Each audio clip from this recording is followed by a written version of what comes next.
Pode não sentar.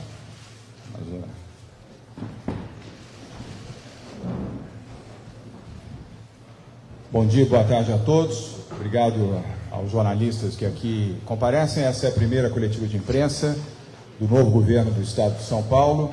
Aqui ao meu lado o vice-governador Rodrigo Garcia, o nosso secretário da Fazenda, o secretário de Economia e Planejamento, Henrique Meirelles, general João Camilo Campos, secretário de Segurança Pública, e o secretário Rocieli Soares, secretário da Educação. Rodrigo e eu convidamos 3 secretários para estarem presentes nesta primeira coletiva de imprensa. Ela será sistematizada sempre após as nossas reuniões de secretariado. Teremos uma palavra com os jornalistas. As reuniões de secretariado serão sempre às sextas-feiras e as nossas coletivas ao meio-dia. A reunião vai das 8 ao meio-dia e ao meio-dia faremos sempre o atendimento à imprensa regularmente. Óbvio que poderemos ter outras oportunidades que, ao surgirem, vocês serão convidados para estarem presentes. Hoje nós fizemos a nossa 5ª reunião de secretariado, 4 antes da posse e a 5ª após a posse. Conforme eu havia dito a vocês durante o mês passado, nós começamos o governo jogando e não treinando. Esse time já fez 4 reuniões de quase 4 horas de duração. O time já está integrado, já está em ação conjunta, e isso facilita bastante, porque além do conhecimento e da interatividade, nós tivemos oportunidade também, na medida do possível, de ter conhecimento sobre os temas do Estado, problemas e soluções.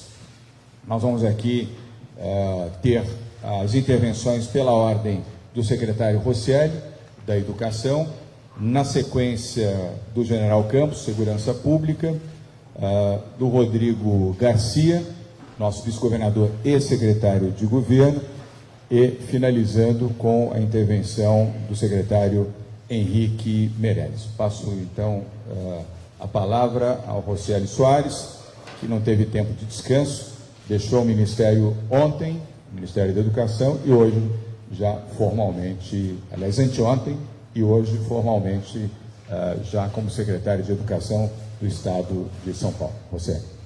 Bom dia. Oi. Bom dia, obrigado, governador, bom dia a todos. Desejar um feliz ano novo a todos. Gostaria de primeiro salientar algumas coisas importantes para a sociedade, especialmente na educação. Nosso grande foco, olhar nesse momento a garantir que a gente tenha a melhor organização para o início do ano letivo agora em fevereiro. E essa preocupação é muito grande porque nós não tivemos, pelo governo anterior, assinado o contrato, por exemplo, para a aquisição de material didático. Nós não temos hoje garantido, não temos contratado a aquisição de caderno, caneta, lápis, ou seja, o kit que é fundamental para que o aluno comece o ano letivo. Da mesma forma, o material pedagógico de apoio às escolas, o São Paulo Faz Escola, também não está contratado por uma série de empecilhos da elaboração do material, da legalidade, da possibilidade de imprimir o material, também não será distribuído, e nós estamos trabalhando em um material para que possamos usar com os nossos alunos, mas nós não teremos tempo da impressão. Isso faz com que, tanto do material quanto da parte pedagógica, governador, nós tenhamos um prejuízo gigantesco na educação para o início do ano letivo. Para além disso, nós temos uma grande preocupação com a falta de professores. No ano passado, o Tribunal de Justiça do Estado de São Paulo proibiu a contratação de novos temporários, e nós temos hoje uma lacuna de 8.500 professores que não podem ser repostos como temporários, podendo trazer um prejuízo imediato para 60 mil alunos do 1º ao 5º ano, com municípios, só para exemplificar, como Mogi Mirim, podendo ficar com até 50% dos alunos sem aula no 1º ao 5º ano, o que é uma tragédia que nós estamos encontrando na educação. Este problema é prioridade para a Secretaria e para o governo solucionar, porque afinal de contas nós temos que ter o professor na sala de aula. Só para entender, em outros lugares a falta destes professores poderá atingir até 2,5 milhões de alunos da rede que podem ter alguma aula perdida, mas os 60 mil são drásticos porque eles não terão nenhum professor. Da mesma forma, também estaremos atrás de recursos para a Secretaria de Estado de São Paulo, que a Secretaria não quis aderir a programas federais. Nós estamos solicitando imediatamente ao governo federal que dê a possibilidade de São Paulo participar de programas, especialmente de apoio ao ensino médio do Estado de São Paulo. Apesar da queda dos indicadores, São Paulo, na gestão anterior, abriu mão de ter recursos para que a gente pudesse retomar o crescimento no ensino médio, e nós vamos buscar o diálogo com o governo federal imediatamente para que a gente possa ter esses recursos para apoiar a educação paulista, que é tão importante assim salientado. Esses são os grandes desafios que nós encontramos, os mais imediatos, e estamos levantando todas as outras situações de obras em andamento, levantando situações de outros materiais, e em breve teremos, governador, com o planejamento que estamos fazendo sob a sua liderança, poderemos estar apresentando à sociedade paulista grandes avanços para a educação. Muito obrigado. Obrigado, Rosselli. Quero aproveitar para informar os jornalistas que as nossas 4 áreas de prioridade máxima de governo são saúde, educação, segurança pública e geração de empregos. O secretário de Saúde não está aqui, porque hoje, às 15 horas, nós estaremos, junto com Bruno Covas, prefeito da capital de São Paulo, e o secretário José Henrique German, inaugurando a entrega da obra, fazendo a entrega da obra do Hospital de Parelheiros, e lá estaremos, obviamente, Bruno Covas, eu e o secretário, e aí sim teremos a oportunidade de falar sobre o tema de saúde. Agora, falando sobre segurança pública, passo a palavra ao general Campos, secretário de Segurança Pública do Estado de São Paulo. Senhoras e senhores, boa tarde. Todos acordamos hoje com a Operação São Paulo Mais Seguro em curso. São 24 mil policiais combatendo a criminalidade. Recebi a Secretaria de Segurança Pública de maneira espetacular, acolhendo um legado fantástico que todos acompanharam na evolução dos índices, cada vez para melhor. Logicamente, temos muitos pontos fortes, como temos polícias espetaculares, a Polícia Militar, a Polícia Civil e a Polícia Técnico-Científica. São cerca de 110 mil profissionais que fazem isso com muita fé, com 37 mil viaturas para servir a população bandeirante. Há sim esses pontos fortes, mas também há algumas oportunidades de melhoria que vamos paulatinamente buscando, como uma integração cada vez maior no sistema de inteligência, envolvendo a Secretaria de Administração Penitenciária e os próprios membros da Secretaria de Segurança Pública, e outras ideias espetaculares que nasceram na campanha, como a criação de um departamento operacional na Polícia Civil, como o aperfeiçoamento dos plantões nas delegacias, com incentivo aos municípios para que criem, progridam com a vigilância eletrônica. Nesses municípios, cada vez mais importante, nós temos 340 municípios que ainda não têm Conselho Municipal de Segurança Pública. É fundamental que tenha, vamos incentivá-los. Vamos trabalhar sim nos 17 núcleos do BAEP, já estamos trabalhando, concluindo estudos de habilidade, e tenho a convicção que nos próximos 100 dias alguma ideia boa já irá acontecer. Como também a aquisição de mais 50 bases comunitárias para trabalhar em áreas carentes. Eu tenho a convicção que a segurança pública no nosso Estado, que já traz um bom legado irá cada vez mais servir melhor a nossa comunidade. Será um prazer estar nessa função, trabalhando pela população bandeirante. Uma boa tarde a todos.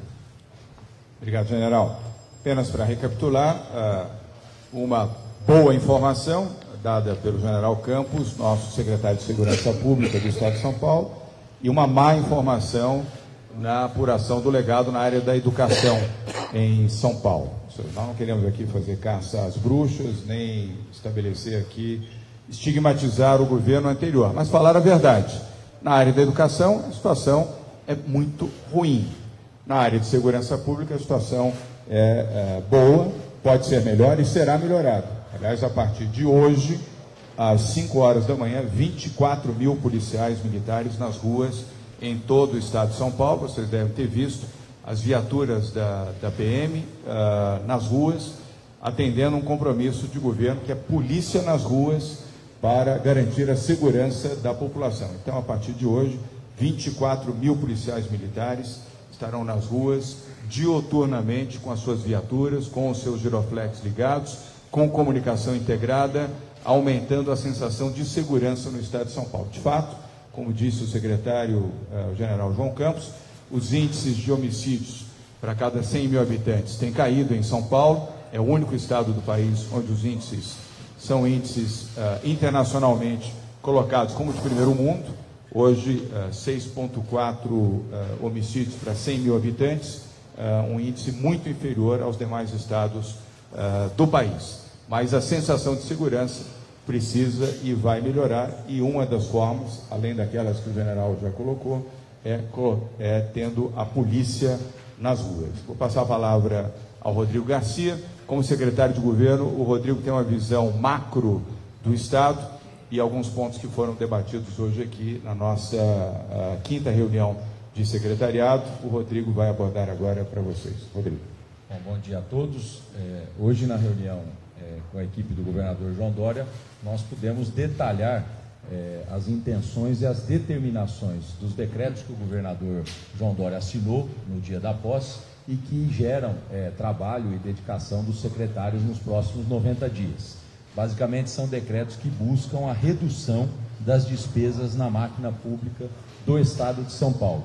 Primeiro, a recriação de um comitê gestor composto pela Secretaria de Fazenda e Planejamento, Procuradoria-Geral e Secretaria de Governo, para que esse comitê seja o guardião das despesas do Estado.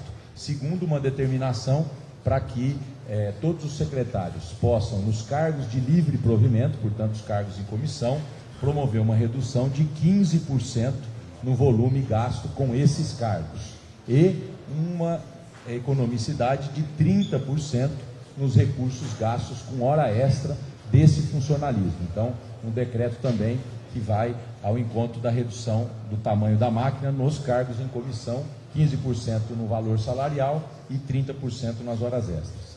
Um terceiro decreto que determina a renegociação de todos os contratos assinados e de reavaliação de todas as licitações em andamento.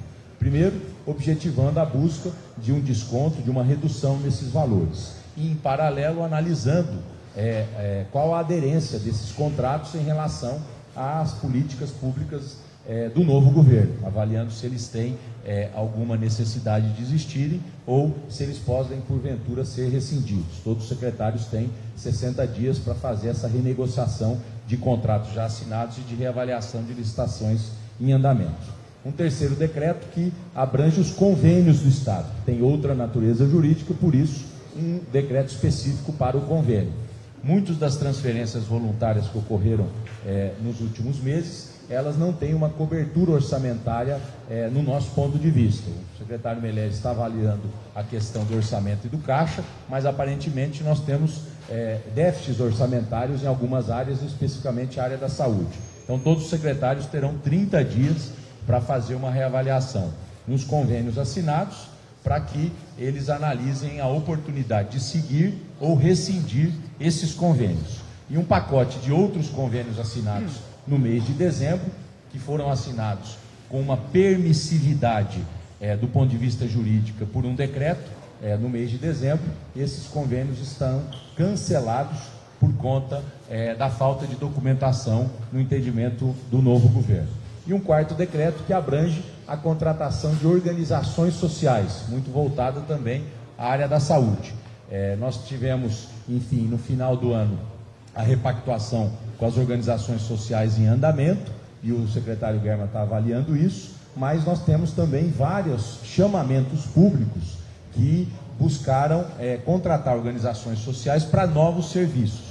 E, tendo em vista o aparente déficit que está sendo apurado na área da saúde, nós também estamos preventivamente liberando os secretários para fazer uma reavaliação nos contratos com organizações sociais. E também um projeto de lei da extinção, fusão, cisão ou incorporação de empresas estatais.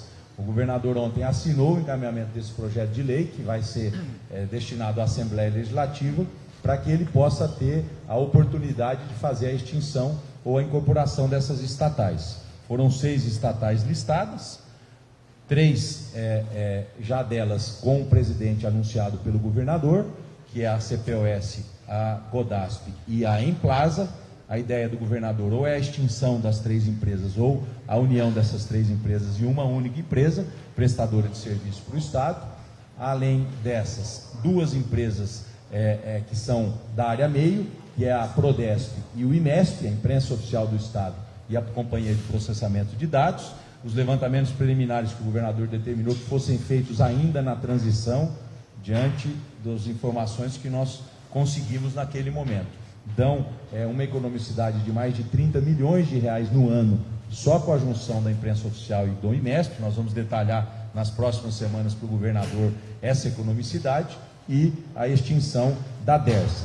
Então são 6 empresas que estão sendo colocadas nesse processo de incorporação, fusão e extinção, e depende da autorização legislativa para isso. Essa foi a recomendação geral que o governador passou à equipe de governo, um olhar muito detalhado nas despesas do governo, para que a gente possa ter recursos orçamentários para serem investidos com serviços públicos, que é a prioridade do governador.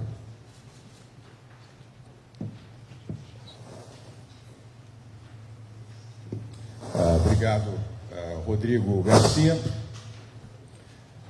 Desde a primeira reunião,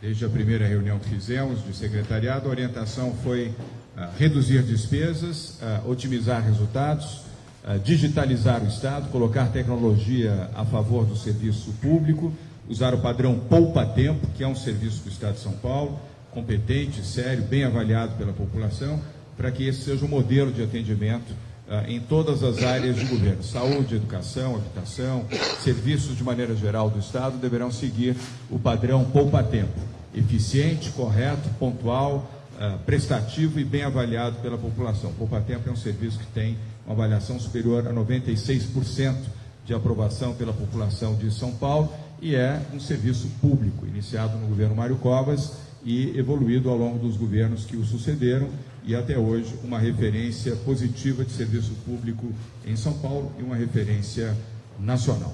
Vamos agora ouvir a palavra do secretário da Fazenda, que tem sob sua responsabilidade toda a área econômica do governo, o planejamento, a área fazendária e o programa de desestatização, secretário Henrique Meirelles. Obrigado, governador. Nós vamos iniciar com um projeto e um processo muito específico e muito organizado de detalhamento e avaliação das contas públicas. Vamos analisar o que, de fato, no orçamento nós temos de receitas recorrentes, aquilo que são receitas que foram extraordinárias ou que podem não ser recorrentes, e vamos então fazer um orçamento absolutamente realista para esse ano. Não vou adiantar nenhuma informação, porque a minha experiência anterior, inclusive no Ministério da Fazenda, mostrou que de fato demanda algum tempo, acredito aí que no espaço de 10 dias, para nós termos de fato uma visão precisa, rigorosa, sólida e confiável das contas reais e da situação atual do Estado. Então, no momento adequado, nós vamos estar divulgando exatamente qual é a situação do caixa, qual é a situação do orçamento de 2019 em termos reais, e a partir daí vamos começar a trabalhar. Segundo ponto, olhando agora à frente, é a capacitação que o Estado tem de recepção de novos investimentos. Com todos os meus diálogos com investidores de todo o mundo nos últimos anos, eu concluí que existe um grande número de projetos aprovados para o Brasil e que estavam aguardando exatamente o desenvolvimento da situação econômica e política brasileira. Hoje, o Brasil voltou a crescer. Isso não é totalmente perceptível ainda pela grande maioria da população e por alguns analistas, mas o fato é que já voltou a crescer. As reformas que já foram feitas já deram a base para esse crescimento, o teto de gastos, a reforma trabalhista, a mudança da remuneração do BNDES, tudo isso, uma série de medidas fizeram com que gerasse maior confiança e o Brasil voltou a crescer. Tem alguns desafios, mas o que é normal, que confiamos que serão enfrentados, acontece. Com isso, a nossa previsão de crescimento para 2019 para o Brasil é sólida, tá bom? O Brasil vai crescer e achamos e temos evidências disso e discussão com investidores no mundo inteiro que mostram que São Paulo é uma destinação preferencial de investimentos. São Paulo tem infraestrutura, São Paulo tem mão de obra especializada, São Paulo tem parque de fornecedores, em resumo, toda a estrutura além do mercado de consumo, grande parte no Sudeste brasileiro. Então, a terceira coisa é que, com São Paulo crescendo, isso funciona como motor de desenvolvimento do país. É fundamental para todos os estados. Por quê? Porque isso gera demanda nos demais estados de matéria-prima, de componentes, de produtos, e com o crescimento econômico, com a maior renda, São Paulo pode consolidar, de fato, o crescimento do país como um todo. É um papel que devemos ter, vamos, de fato, começar a trabalhar ativamente nisso, e uma parte muito importante é conversando com investidores de todo o mundo, trazer esses investimentos o mais rápido possível, seja na expansão de indústrias atuais, seja na instalação de novas indústrias, e evitando movimentos que não tenham racionalidade econômica mediante alocações que não fazem muito sentido, muitas vezes, devido à guerra fiscal. Isso vai ser enfrentado com tranquilidade, com serenidade, mas o Estado de São Paulo certamente tem condições de ser o motor da consolidação do crescimento da economia brasileira. Obrigado. Obrigado, Meirelles. Quero destacar que dentro de 10 a 15 dias nós já teremos uma visão de caixa, como lembrou o secretário, para dizer ou não qual é o valor que de fato temos de legado econômico no Estado. Mas faremos isso, conforme disse o secretário Meirelles, com serenidade, objetividade e com responsabilidade. E ou na coletiva do dia 11 ou na coletiva do dia 18 poderemos oferecer essa informação com precisão aos jornalistas. Também, ao longo das 2 próximas semanas, vamos poder abordar um pouco o tema da desestatização, que ao lado da captação de novos investimentos, também vai significar a entrada de novos recursos de investimentos no Estado de São Paulo, em diferentes áreas, e essa responsabilidade também é do secretário Meirelles. Há um grupo de trabalho já formado por ele e que vai intensificar as suas análises, e felizmente o Estado de São Paulo tem uma situação melhor do que o município de São Paulo, porque tem uma situação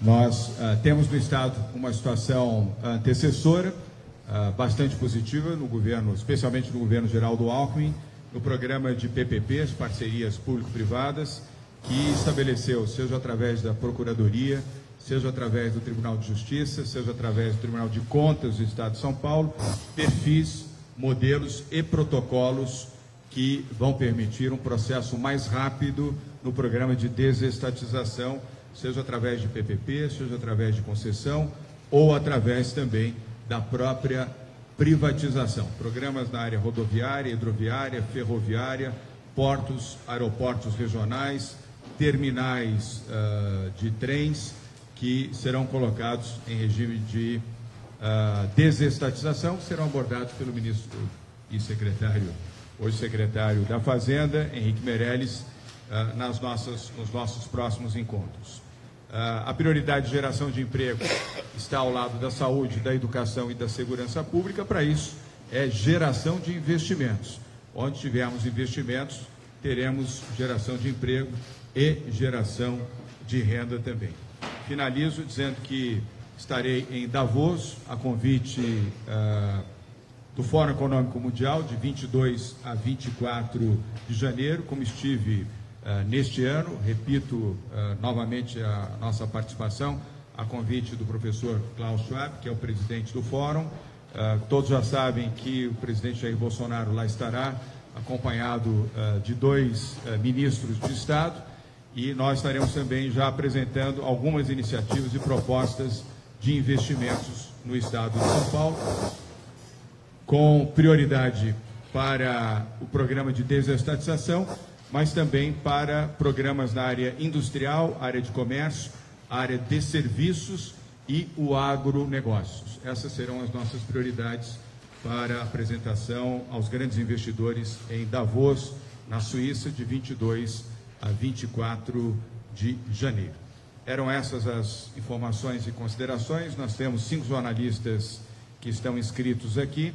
Eu vou pedir que informem previamente a quem desejam dirigir as suas perguntas. O primeiro inscrito é o Emerson Ramos. Se puder aumentar um pouquinho o áudio aqui, eu estou quase gritando para falar. E para a próxima coletiva, melhorar a qualidade do som. Nós não podemos ter esse nível de qualidade de som aqui no Palácio. Se era assim, a partir de agora não vai ser mais, tá claro? A partir da semana que vem eu quero som de qualidade. Tudo aqui tem que funcionar bem no Palácio. Primeira pergunta é do Emerson Ramos, TV Record. Emerson. Bom dia, governador. Bom dia, secretários. Sobre o programa de desestatização, governador e secretário Meirelles, já existe uma estimativa de quanto as privatizações podem render aos cofres do governo do Estado, ou quanta economia o governo pode fazer com esse processo de privatizações e de concessões? Isto é um programa amplo que envolve 3 abordagens fundamentais. A primeira delas é o que vai se fazer com a Sabesp, do ponto de vista de reforço da companhia e de aumento da capitalização da companhia.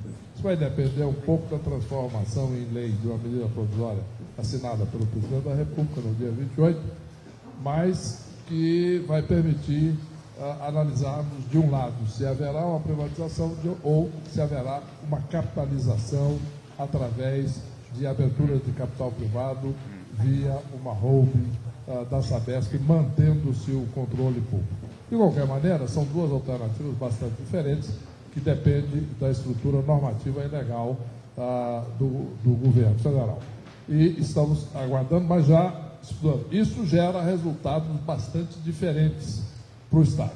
Na pior hipótese, acredito que seria a hipótese do avanço na capitalização da Sabesp, mantendo o controle estatal. Isso pode gerar algo de 4 bilhões de reais para o Estado e cerca de 1 bilhão de reais para a capitalização e investimento da própria Sabesp, mas evidentemente que isto são estimativas ainda bastante preliminares e que vai depender, como eu disse, da transformação ou não em lei da medida provisória assinada pelo presidente. Isso é um ponto específico. Existem outros casos que são refletem não necessariamente na receita, mas de diminuição de despesas, fechamento de companhias que não são adequadas, companhias que não são necessárias, com, às vezes, um grande número de funcionários e que não tem finalidade específica. Então, não haverá um aumento de receita, mas sim uma diminuição de despesa. Depois disso, nós vamos analisar também a possível prestação de serviço de órgãos do Estado para prefeituras e para outros órgãos. Já existe alguma experiência nesse sentido, tá? Como a central de compras que existe no Ministério da Fazenda para todas as compras do Estado, mas que isso pode ser melhorado, modernizado e ampliado para prestar serviços também para prefeituras, gerando centros de receitas adicionais para o Estado.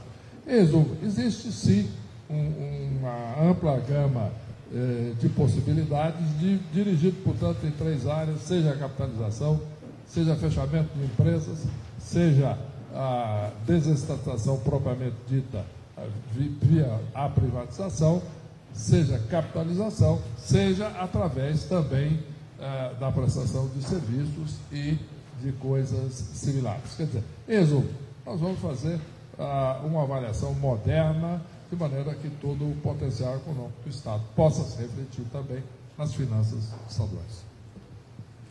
Obrigado, Meirelles. Próxima pergunta, jornalista Guilherme Seto, a Folha, da agência Folha. Guilherme, por favor. Bem-vindo. Obrigado. Boa tarde, governador. Eu queria fazer 2 perguntas em uma, na verdade. Primeiro perguntar... Você pode levantar, Guilherme? Levanto, claro. Se a gente consegue ver você, desculpa. Imagina. Queria perguntar primeiro sobre a possibilidade de reajuste na tarifa do metrô e da CPTM. Queria saber o que o senhor achou da Prefeitura ter antecipado o reajuste e se o valor vai ser o mesmo no caso da CPTM, metrô, pode ser congelado, etc. Eu queria emendar uma pergunta sobre ontem também, sobre os discursos do senhor. O senhor fez críticas às gestões anteriores, que incluem também o ex-governador Geraldo Alckmin, né? Muita gente interpretou como críticas até diretas a ele, quando o senhor mencionou o cafezinho, quando falou que agora tem comando em São Paulo. Queria saber como está a relação do senhor com o ex-governador Geraldo Alckmin, se essas críticas foram realmente dirigidas a ele e se agora é um governo de ruptura em relação a ele também. Obrigado. Guilherme, obrigado pela oportunidade. Sobre reajuste da tarifa de metrô e CPTM, nós estamos analisando, é o secretário Alexandre Baldi. Alguém pode pegar ali o microfone, por favor? Guilherme, retomando. Sobre reajuste da tarifa de metrô e CPTM, o secretário Alexandre Baldi está com a incumbência desta análise e ele vai se manifestar até amanhã neste sentido. Em relação ao governador Geraldo Alckmin, não dirigi nenhuma crítica a ele, governador. Nós temos nos falado, o governador teve a delicadeza de me telefonar antes da nossa posse, nos cumprimentar, ele estava evidentemente com a família. É um dia bastante inadequado, vamos falar aqui que realmente fazer posse no dia 1º às 9 horas da manhã não é exatamente uma data e um horário adequado. Mas ele teve a delicadeza de me telefonar, de me cumprimentar, assim como o ex-governador José Serra teve também o mesmo gesto. Eu não me referi, aliás, eu não citei o governador Geraldo Alckmin ao fazer esta observação, ao contrário, citei o orgulho de, no PSDB, temos tido governos como o de André Franco Montoro, de Mário Covas, de José Serra e Geraldo Alckmin, foi o que eu mencionei. E ao fazer a crítica em relação ao Palácio, eu fiz a crítica de maneira geral, sem fulanizar. Aqui agora é um ambiente de trabalho, nós não vamos aqui mais receber prefeitos e prefeitas do interior, ou quem quer que seja, apenas para tomar cafezinho, tomar água e dar chá de cadeira. Aqui é trabalho. Aos que vierem aqui, tragam propostas objetivas e venham também para ouvir objetivamente, sim ou não. Esse é o princípio. E essa é a orientação dada a todos os secretários, desde o secretário de Desenvolvimento Regional, que é uma nova secretaria, apesar de termos reduzido de 25 para 20, criamos uma nova secretaria, que é Desenvolvimento Regional, que é o deputado Marco Vignoli, que tem o objetivo exatamente do atendimento a prefeitas e prefeitos do interior, da região metropolitana e do litoral de São Paulo. Falar a verdade, quando pode, sim, quando não pode, não. E, obviamente, ter funções objetivas, pragmáticas e, com isso também, ter uma relação mais sincera com os prefeitos que são responsáveis pela capilaridade das ações de educação, das ações de saúde, de habitação, de transporte e, obviamente, no plano de assistência social, no plano municipal. Vamos à próxima pergunta, é do Gabriel Oliveira, Jornal Tribuna. Oi, boa tarde, governador, secretários. São duas perguntas. Primeiro, eu queria saber sobre a ponte seca, né, entre Santos e Guarujá, essa ligação tão esperada na Baixada Santista. O ex-governador Márcio França deixou o projeto básico de obras, dos estudos concluídos, e agora a Artesp estava analisando aí a viabilidade de estender a concessão, né, das rodovias para Ecovias, que seria responsável pela obra. Primeiro, eu queria saber quais serão as ações do senhor em relação a essa obra, se vai ser tocado em frente. E segundo, o senhor falou ontem da possibilidade de privatização do Porto de Santos. Queria mais detalhes sobre isso, como é que vai ser a sua atuação aí em relação ao governo federal para que isso seja feito. Obrigado. Gabriel, obrigado pelas duas perguntas. Sobre a ponte que liga Santos ao Guarujá, essa é a melhor opção, não é a opção do túnel, é a opção da ponte, e nós temos que ter uma visão pragmática, uma visão de Estado e uma boa visão de governo também.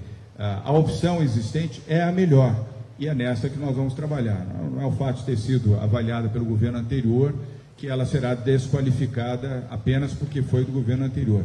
Ela é, de fato, a melhor opção, até porque ela pode ser e deverá ser obrigatoriamente feita com recursos privados, em regime de concessão, e é nessa linha que os nossos secretários estão analisando, especialmente o Alexandre Baldi, mas também as demais secretarias que estarão envolvidas nesta iniciativa. Mas posso antecipar, para que você tenha uma resposta clara, e os leitores da tribuna também, que a opção da ponte, onde está e como prevista, desde que financiada pelo setor privado, é a melhor opção para finalmente termos o desenlace deste tema, que há mais de 50 anos povoa o sentimento dos que vivem em Santos ou vivem no Guarujá, ou os que utilizam para transporte ou para o turismo, o uso de balsas ou da Piaçaguera Guarujá. Em relação ao Porto de Santos, será tema de uma conversa nossa com o presidente Jair Bolsonaro. Eu ontem já antecipei, numa prévia conversa com o ministro Paulo Guedes, que a nossa posição é pela privatização do Porto de Santos, que pode ter ou não duas etapas. Se tiver duas etapas, seria a estadualização do porto e, na sequência, imediatamente, a sua privatização, ou a privatização imediata. O que nós defendemos é que o maior porto do país, e também é o maior porto da América Latina, tenha uma condição equivalente aos melhores portos asiáticos, em especial o Porto de Singapura, que é a melhor referência internacional em qualidade, eficiência e baixo custo, que é o que nós desejamos também para o Porto de Santos. Como está, é que não pode ficar. Ele tem um alto grau de ineficiência, um custo elevadíssimo e uma crítica generalizada de todas as empresas que utilizam para exportar ou no receptivo das importações brasileiras.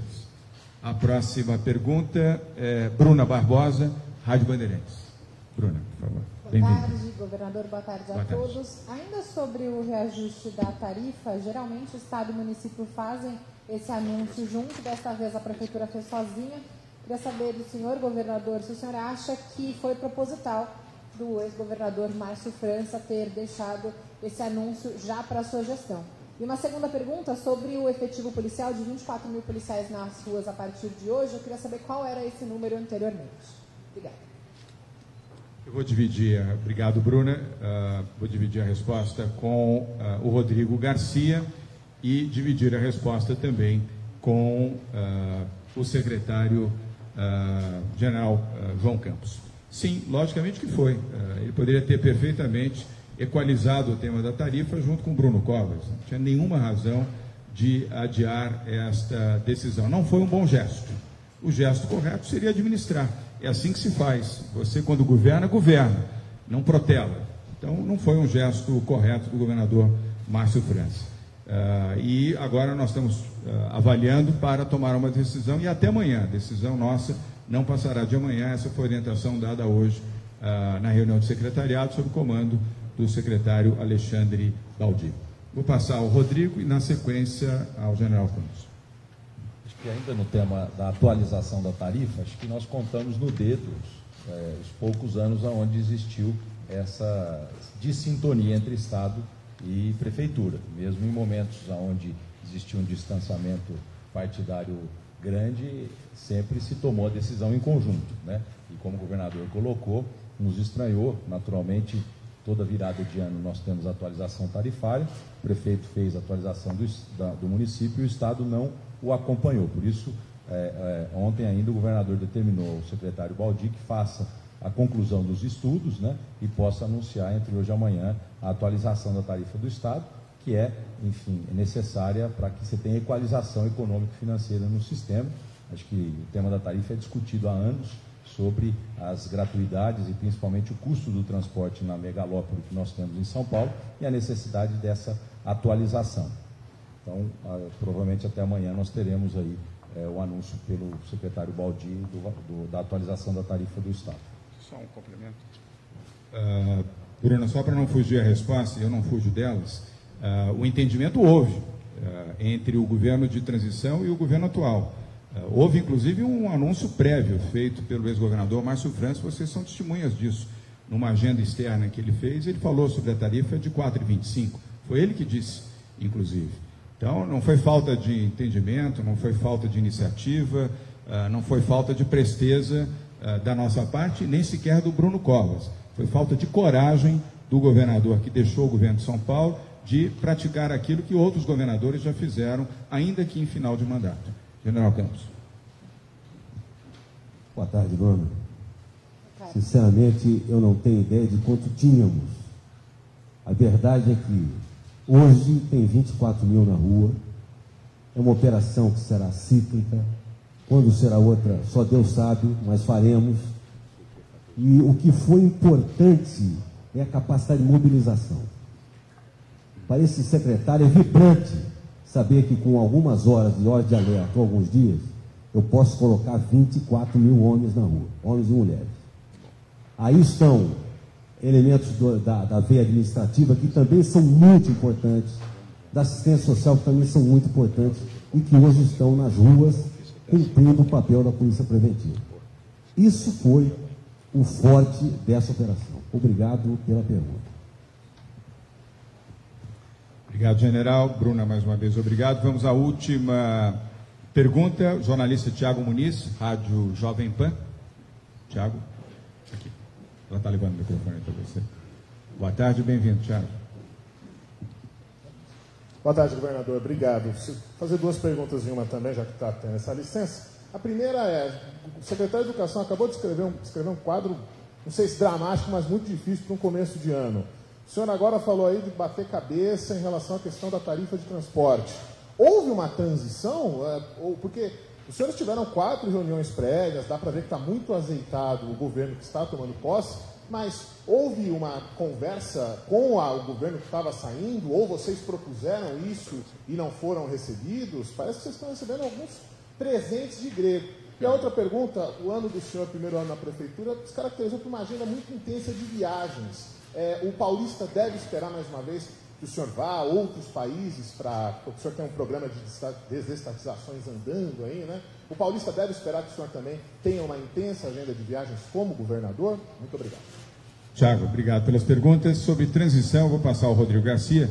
O Rodrigo foi o nosso coordenador da transição, nomeado por mim, e ele fez a relação com o governo passado, aliás, em várias reuniões, em vários encontros, inclusive com o ex-governador Márcio França. Rodrigo. Olha, nós nos esforçamos para que houvesse uma transição em São Paulo, né? E recuperamos um decreto do governador Cláudio Lembo que disciplinava tanto quanto possível a transição no Estado, e a partir desse decreto nós fizemos as solicitações necessárias ao governo anterior. Ocorre que nós fomos surpreendidos com muitas decisões que nós soubemos pelo Diário Oficial.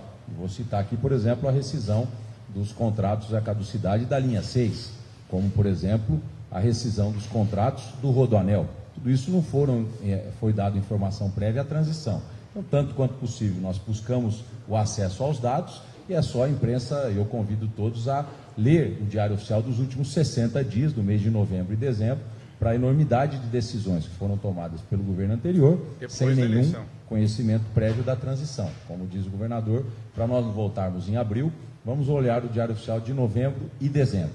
Nós vamos observar que foram várias medidas tomadas, inclusive dia 28, dia 27, né, que surpreendeu a transição.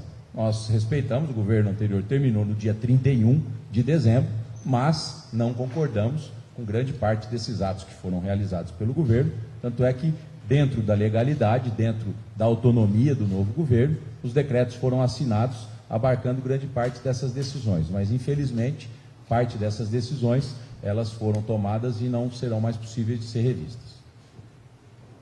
Obrigado, Rodrigo. Complementando, Tiago, agenda de viagem. Sempre que necessário, o governador vai viajar em busca de investimentos e investidores, como farei agora de 22 a 24 de janeiro em Davos, na Suíça, o maior centro de referência de investidores internacionais, bancos, fundos de investimentos, empresas, estarão reunidos no Fórum Econômico Mundial e eu lá estarei, como estive em janeiro do ano passado, representando a capital de São Paulo. E só vai a Davos quem é convidado a Davos. Você não pode se candidatar a ir a Davos, você tem que receber um convite do Fórum Econômico Mundial para estar em Davos. E outras iniciativas, sempre que necessário, viajarei sim, porque a nossa visão de São Paulo é São Paulo global. Eu disse ontem no discurso aqui no Palácio dos Bandeirantes que a nossa visão é uma visão grande de São Paulo. Aqui não vamos olhar pequeno nem pensar pequeno. Nosso sentimento e a nossa visão é do tamanho de São Paulo. E onde pudermos buscar investimentos internacionais que possam ser internados aqui, sobretudo num bom momento da economia, como lembrou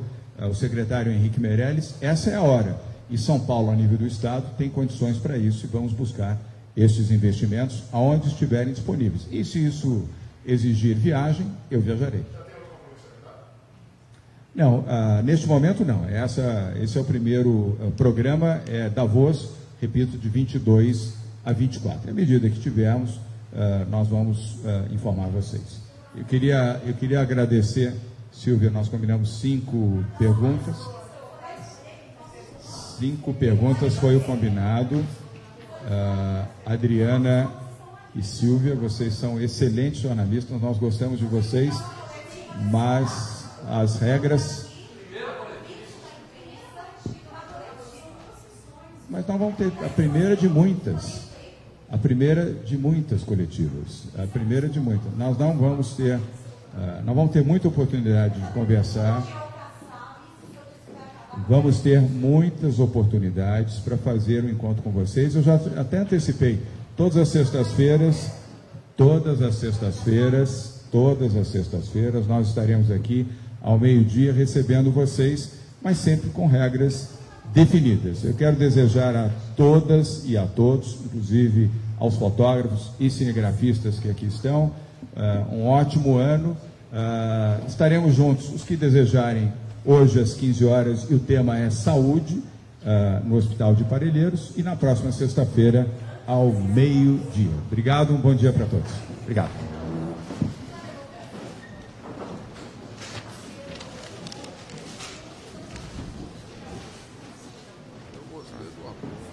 Hein?